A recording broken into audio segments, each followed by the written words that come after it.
Hello, Farmdale family, and anybody else out there that might be listening today.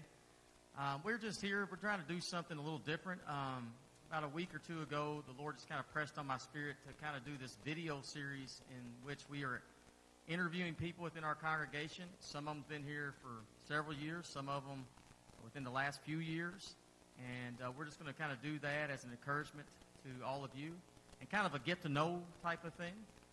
So tonight, we're gathered here getting to know Chuck and Teresa Hibbs, who have become my friends. And we're just going to interview them a little bit about Farmdale and the Farmdale family. And so I'm appreciative that they came to do this tonight. And so I'm just going to start by simply asking, how long have you actually been attending Farmdale? Well, we've been in Farmdale now going on about a year and a half. So over a year, so close to a year and a half. So a year and a half they've been attending here. And if I were just to come out and say, what was it that kind of drew you into Farmdale, what would your answer be? I'd say we're going to church with my sister from a small town in western Kentucky. Every time we would visit there, we'd go to church with them. Small church, very family oriented. We were trying to find a church here in the Louisville area.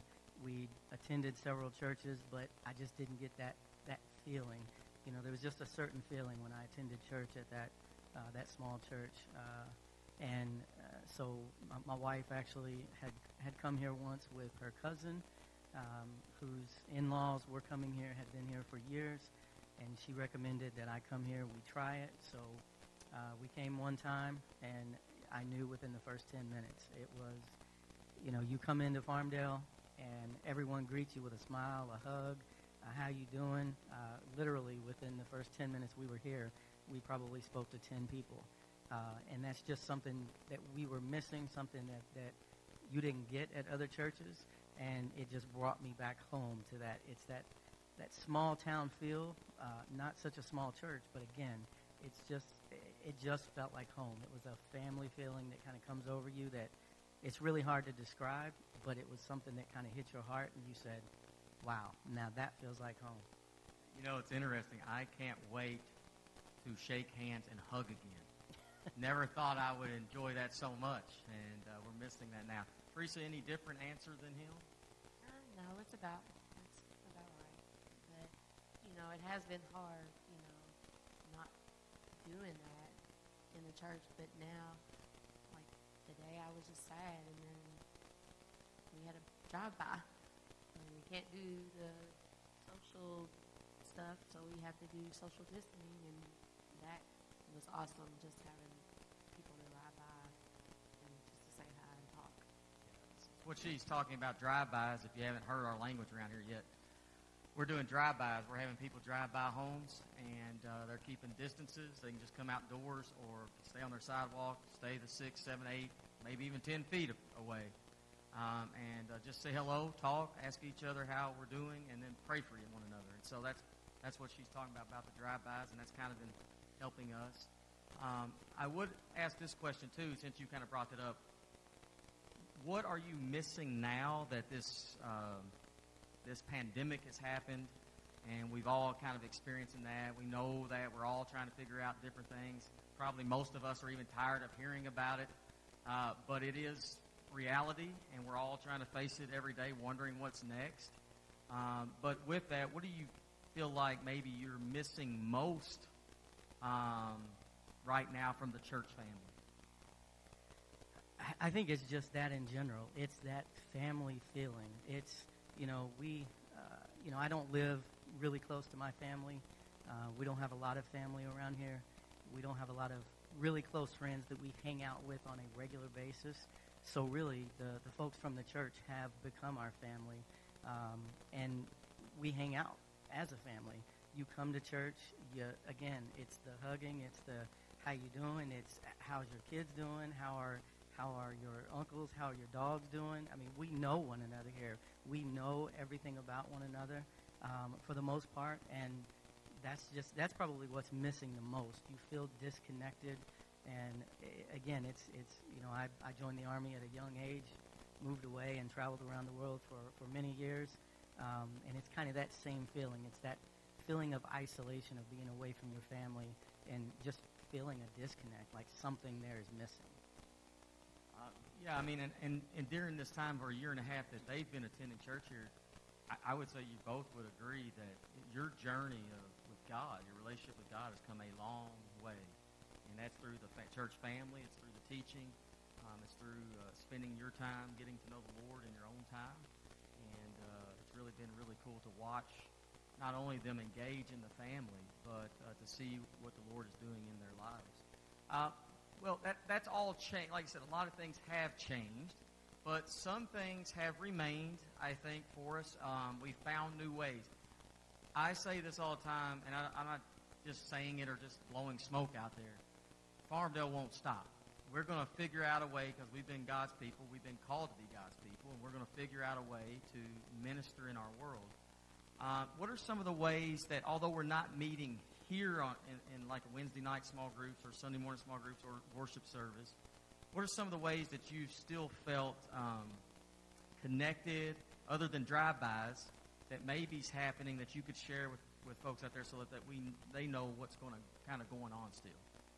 Well, us as the ladies, we have like a group that we text devotionals to every morning, or just to check in and say, hey, how you doing? How you feeling? Do you need anything? We do that almost every day. It's good. Yeah, and the same thing with us. I mean, being a part of the men's group here that we meet on Wednesday night, we've maintained that contact with folks from the men's group. We've also broken off somewhat recently before the pandemic hit, and we have some more small groups, some smaller groups of 5 to 7 people. Me personally, I'm in a separate small group, so really I have 3 groups, and we do the same thing. We share devotionals with one another. We know what's going on in one another's lives, whether you're going through struggles, whether it be a medical issue or an occupational concern, whatever the case is, and we're just there to lend support. And we've done things. We recently got onto the Zoom app, and we've been utilizing Zoom, which is a really awesome thing during this time period. It's just a way to connect and basically have a video teleconference, if you will, and to be able to connect and still feel that same that feeling as if you're sitting there together in the church, in the sanctuary, what have you, sharing your deepest thoughts, your feelings, sharing what your ideas about different ways that you can worship together, different ways that you found to worship, and what you may be missing or needing, to just give someone an ear to listen to say, hey, this may be something that they're needing.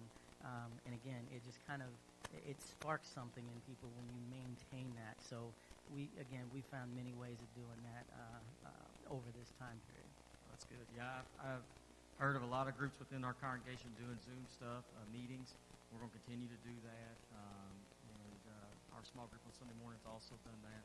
And I was telling somebody the other day, I had no idea how beautiful the people of Farmville are. They're so beautiful. When you look through the screen, we're all like Hollywood stars. I mean, it's beautiful people. So I'm going to ask one last question, and we'll let you guys get to it. But what do you look forward to the most when we're able to kind of get out again? What are you looking forward to the most? Again, I think just coming together as a church, as a congregation. We make things happen in this church. Farmdale is a family in every sense of the word. We help one another. We go out and, we operate the food truck on Saturdays. We try to give back to the community by serving food and things to some that may not have food on a regular basis. And again, just to give back. We've had groups in the church who've gone out and helped with local elementary schools and things of that nature. Just giving of your time as God would ask you to do. And it's that. We get together in one another's houses. We finish church and we go out to lunch together. We have dinners at people's houses. We have, there's everything. Teresa participates in, baby showers, wedding showers. There's just, again, it's all of that social interaction with fellow Christians that feel like a family, that make you feel and stay and remain connected to God, God's Word, and God's people. And that's really what I'm going to look forward to more than anything. Is just walking in, seeing all the smiling faces, and saying, we're back. It's family. I miss the hugs.